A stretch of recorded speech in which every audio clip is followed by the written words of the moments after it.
Today I'll be showing you how to search your media library for videos, photos, and other clips. I love Mike's videos. Please subscribe to his channel for more tips, tricks, and tutorials.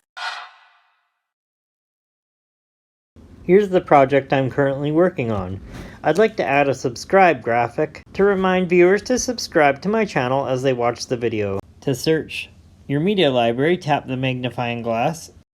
A special thanks goes out to Daniel Bittel for providing the graphics I use in this video. Select either photos or all.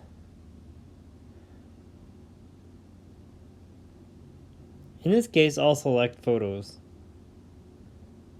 I want to look for a file called sublogo.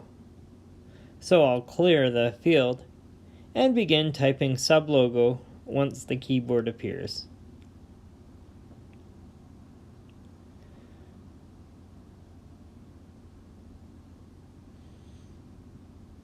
I actually don't need to type this whole word because the file that I'm looking for has already appeared.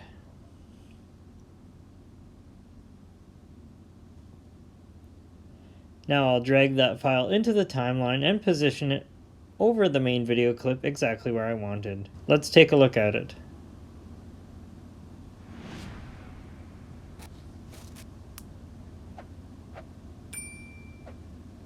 That looks good.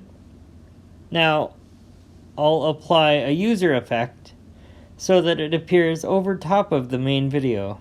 I'll tap on the presets icon and choose my subscriber overlay.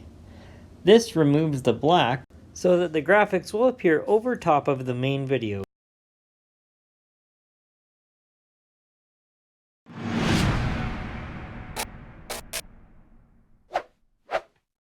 Just like that. Don't forget to subscribe and click the bell if you found this video helpful. Thanks so much for watching.